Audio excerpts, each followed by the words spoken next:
তো আম দেখে রে ও ছোটবেলার কথা মনে হয়ে গেছে।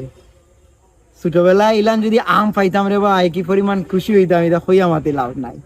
এটা আমরা খাইতাম গেলাম জানোনি, দুই কলে খাইতাম। কলা করিল কি দিল সুন্দর করে চুলাইয়া মাছায় দি ফারতাম, ফারার পরে বিতে হারাইতাম খাসা মরিচ লবণ ধনিয়া পাতা হারাই খামড়ায় খামড়ায় খাইতাম রে ভাই, ওলান মজা লাগতো।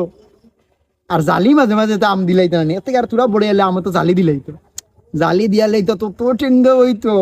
সব উফার গেলা ফালাই জালি এলা ফাঁকুদি আর লবণ দিলেন মিশাইয়া লাগাইয়া আর খাইতাম রে ভাই, জালি জালি করতো আর তো মজা লাগতো রে ভাই, এটা কইয়া মাতিলাম না।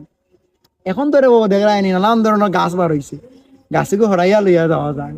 আম চাইলেও আর ঠান মারি হরা যায়, কিন্তু কুইতা না। ও উপরে উপরে গাছ আছে, ইটাইতে রে ভাই আম ফালাইতাম। মানে কুটা দিয়ে ওলান জাখরানি আরম্ভ হইতো। আর যখন কুটা দিয়ে জাখরানি আরম্ভ করলে আরম্ভ করতে আম যারা এখন বড় হইলে খাইলাম